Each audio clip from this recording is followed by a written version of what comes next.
welcome to the Astro Imaging Journey channel. Please enjoy the episode. Hello and welcome back to my Astro Imaging Journey channel. And in this episode I just want to do something real quick, possible suggestion, feature request, whatever you want to call it, to the developers over at Sequence Generator Pro or any other program that captures this. I think there's one, I can't think of the name of it, that does do this. And if I find it, I'll put it on the screen here, but I need to blink last night's data. I've already downloaded it from the remote PC onto my local one.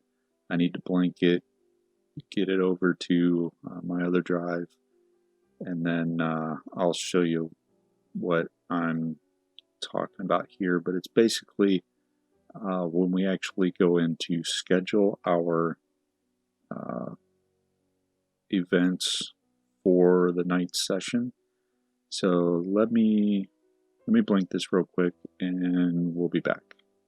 Okay, so here we are, and now we're in Sequence Generator Pro. As you can see, here's my sequence. That's a lot, but I'll get into that here in a minute.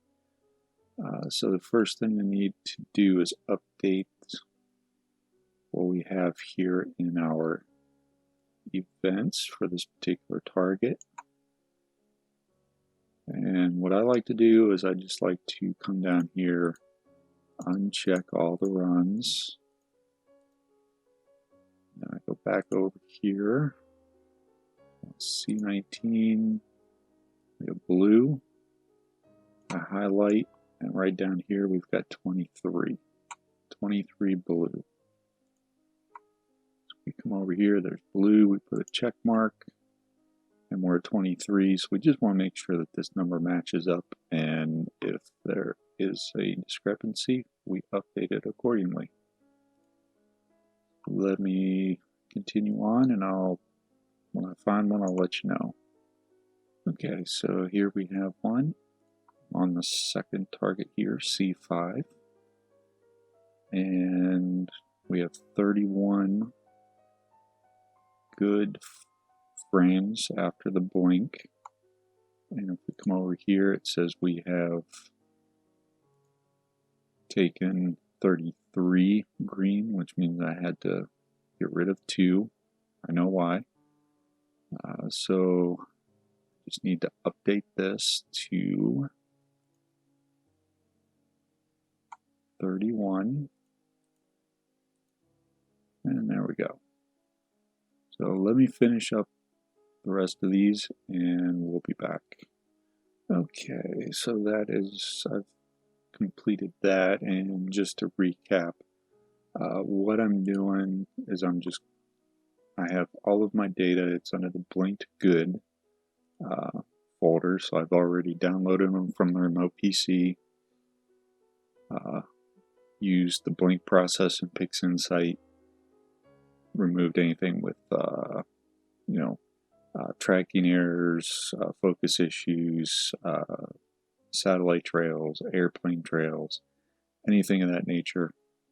Got rid of those, and then everything that was good I then removed into their respective target directories. Inside the directory I've got it sorted by name, so you can see I've got the identifier, the common name, followed by the filter that was being used, and then it's a light frame, obviously, the temperature of the sensor, how long the exposure was, what my game was, the date and timestamp. So I can just quickly go through, highlight all the blue with it sorted this way. I know that this is all my blue frames. There's 4 available, and then I come over here, find the appropriate target, look at the line for blue. We've got 4 frames. We're good there. If I needed to adjust this, rather than changing this, I go in and edit my progress over here by hitting the gear, edit progress, and then I can change how many frames are actually captured. So if I had actually taken 6, but I had to remove 2 for plane trails, for example, then I can adjust that, and I now know that I still need another 32 blue to take. I used to go through and do the math in my head and say, okay, I've taken 4, that's 32, I would change this to 32, and then reset my progress here to 0. And that got a little confusing after a while, especially once I started adding in the broader band filters R, G, and B, and it was a lot easier, in my opinion, just to leave. This is what I want. I want 16 10-minute frames on my narrow band, and I want 36 5-minute frames on my broader band or wider band filters, and it just made it a little bit easier. So, but what is the suggestion I have for SGP and anybody else that has some sequencing software or sequencing options like this? What I'm not seeing is the ability to look at this as a graph. So as we see here, the Cocoon Nebula, I still have 5 hours left to go. If I go in, I'm going to go ahead and reset this. I do everything east of the meridian. I don't do meridian flips because I have had issues with my mount. Just not tracking properly. Did a video on that before. Still haven't been able to figure out why. So as a workaround, I only image east of the meridian or west of the meridian on a target. I do not allow a meridian flip to happen. So in this particular target here, I'm starting at about 7:45. That's my first target. The actual darkest part of the night starts, astro twilight, ends at about 7:58. But we have the salute of the target, center on the target, calibrate the tracker, PhD, then autofocus, and then finally start imaging. So that takes about 10 to 15 minutes to complete all of that. And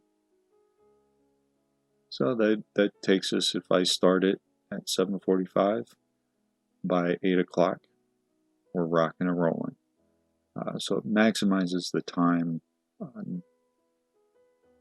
even though that this technically isn't the darkest sky. It's dark enough to do the preliminary calibrations, focusing, and all that good stuff. So once we can actually start imaging, we're in the darkest part of the night, so we're good to go. But what I do need to do every day is come in here to planning tools, since I don't do the meridian flip. Now look here at the transit time. So tonight it's going to be 9:09 p.m. Just change that to 9:09. And this is a little over an hour. So we're not too worried about this right here. Five hours left to go. It's only going to image for an hour. So we don't have to worry about that one. C5. 9:09 is when the first target ends. This one actually starts at 8:52. It's probably going to be about 8:50. Need to look at Stellarium. So let me go pull that up real quick. Alright, so here we are, C5. I'm zoomed in on it.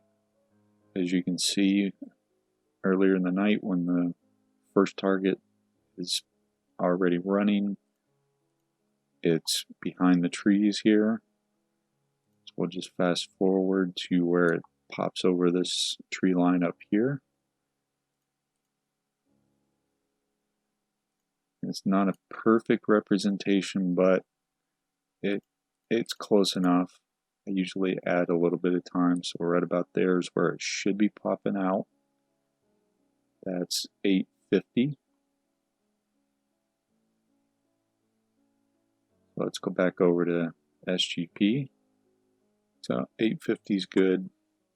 Normally I would add 10 minutes and make this 9 o'clock, but the other target's not ending until after 9 o'clock, so we're good there. I don't have to worry about an offset for that tree line. And the end time, it's going to be 2:57 is when the meridian flip would happen. We do not want to do a meridian flip, or at least I do not. So I set that there. But if we look at that, that is approximately 6 hours worth of time. But I only have about 2 hours worth of data. So that means 2 hours, I come in here, that would put me close to 11 o'clock. If I come over here to this one, that one's not going to start till midnight. But let me go double check what time this one gets above the trees. So we're fast forwarding and it gets above the trees right about there. So that takes us to 11:53.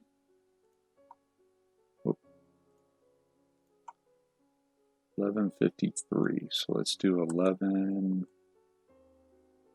Oh, I want to do 12:01. I'm just going to leave it like it is.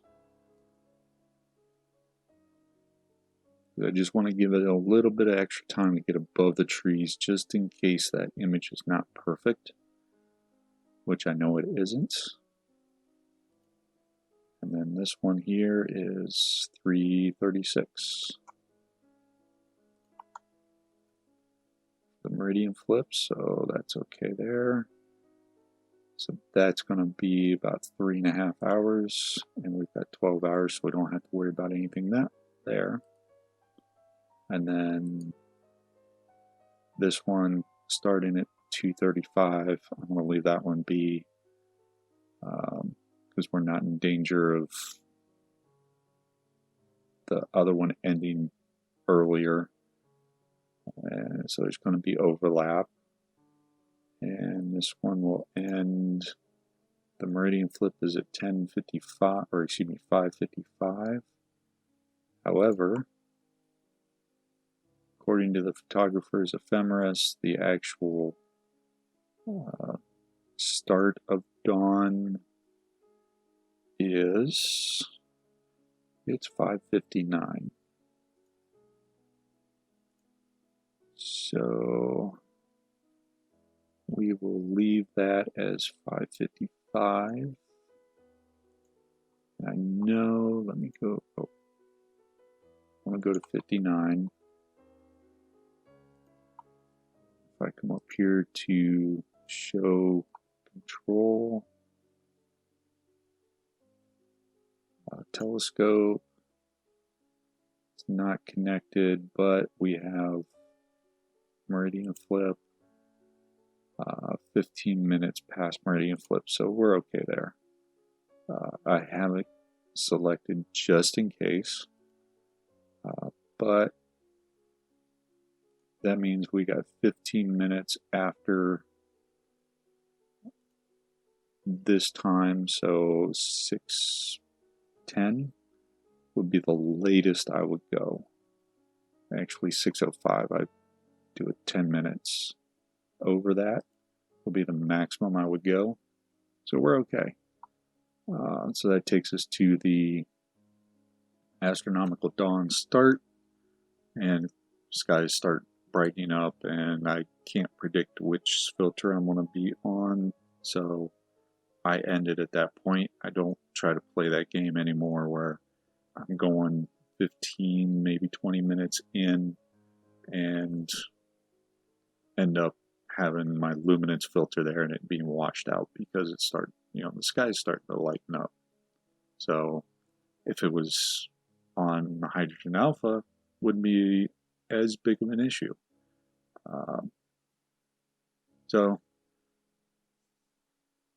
But and that one's going to be, so that ended at 3 something. This one goes to almost 6, so it's a few hours, less than 3, and we've got 15 hours of imaging left to do. And I'm not going to worry about these because these are all set to end before this one, and I'll get into why those are there here in a minute. So now what I want to do is I want to plug these into my calendar program, which I use Outlook, for instances like this. So I'll be back when I get those inputted. Okay, so we are back. So as you can see here, tomorrow morning, everything's got a nice overlap. NGC 155 starts at 12:01, and NGC 2282, that target scheduled to start before the end of this one, so we've got a nice overlap. So this NGC 1555 will end at 3:36, at which point we'll get about 2 hours on NGC 2282 before that one ends. But the kicker, as you can see here, C19 will run. That's my first target. And then when it ends, the scheduled time for C5 is before the end of C19, which is okay. However, the actual imaging time is only 1 hour 55 minutes. It's going to be a little bit longer because you have filter change times. You might have an autofocus in there due to temperature change. There could be a few things that will extend that out past 2 hours. But that means I would have, if everything was perfect, I would have approximately 1 hour of dead time.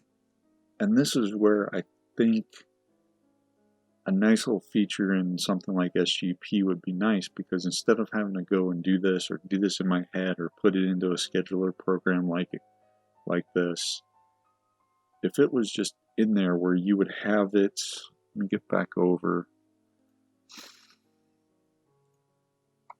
If you would have, if you would have a, something additional, another button in here, or something where it would say sequence timeline. And just like you have over here where you've got your line graphs, you could have a scheduled. So for example, C5 is our target in question that's going to end earlier than the next target starts. You could have a nice little timeline pop up, and you could almost have something like this bar graph right here where the gray part, this would be our start, this would be our end, and the green would be our imaging time, our expected imaging time based off of this right here. And then it would be offset similar to what this is. So if we went to a scheduled view, so it could be something like this where you've got a couple bars and then like it shows, it would be able to calculate that C19 is a hard end, so C5 imaging would start here, so you'd have a little bit of gray at the beginning to indicate that you have an overlap from your start to your of that target and the end of the previous target, and then you would have a green to start your imaging time, your expected imaging time that would then end, and then a gray to denote you have some dead time that you could fill. So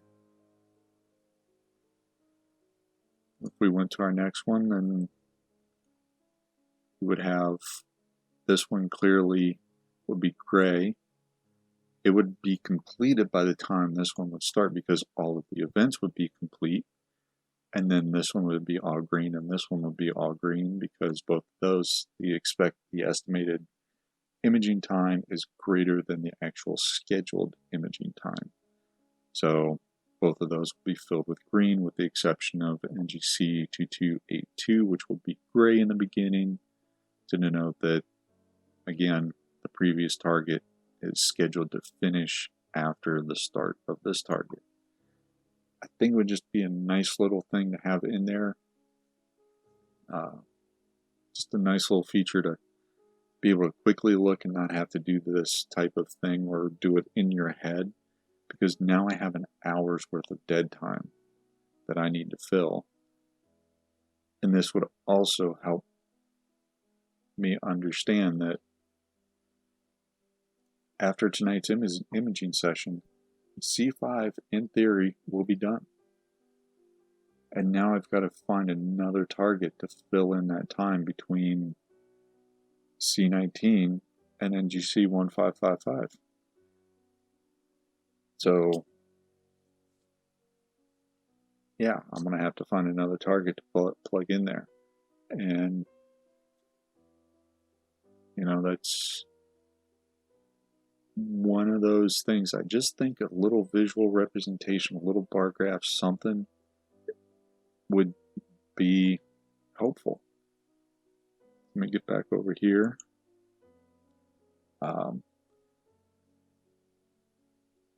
So after tonight's run or before tonight's run, I'm going to have to find another target that I can fit in between C5 and NGC 1555 and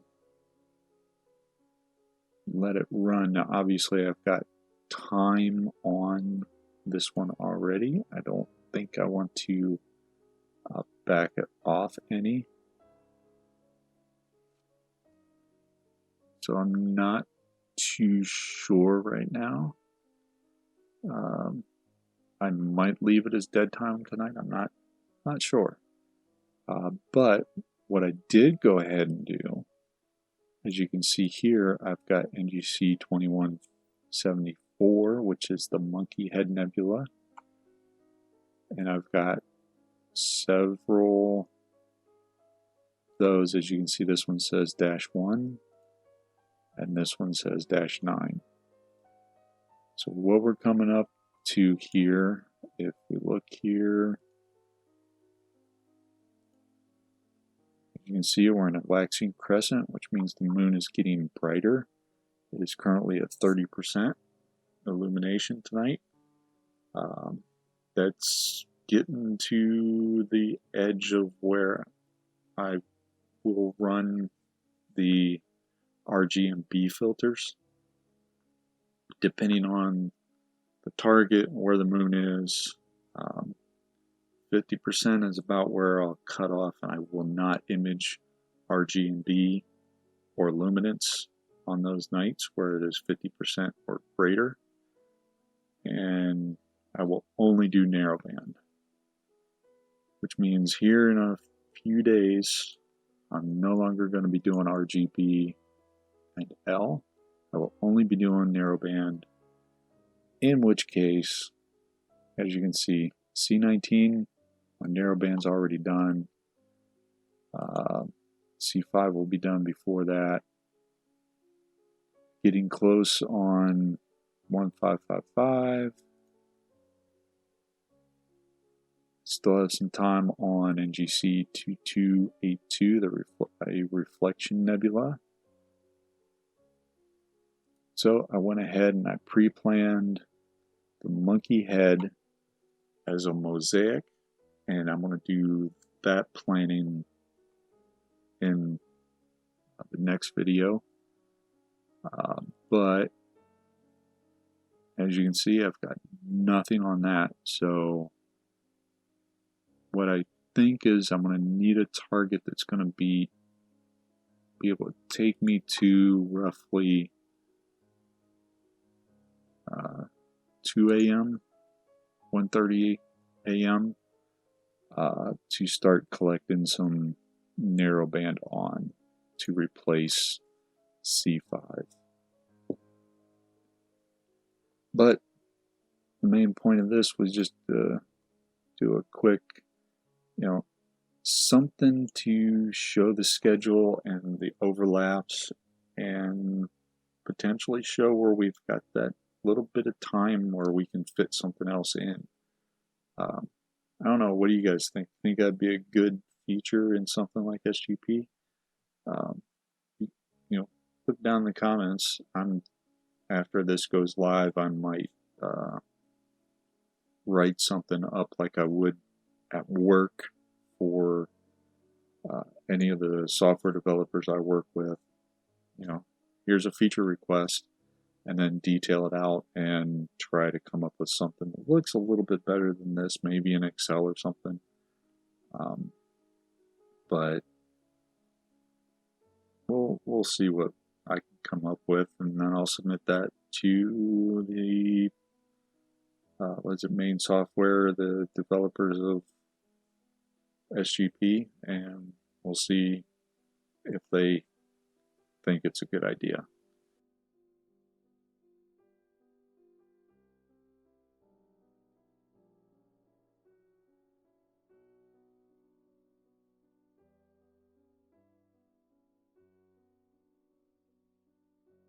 So with that, for this video, I'm going to say thanks everybody for watching. Hope you're staying safe and healthy out there. Hope you found something that you can agree with me on this thought process here. And as always, please stick around for the outro. Clear skies, and have a good one. Thank you for watching yet another video from the Astrometry Junior channel. Really appreciate your viewership. In our upper right, we have the latest video we've uploaded. In our lower right, we have what YouTube might think you would enjoy. And in the lower left is our subscription button.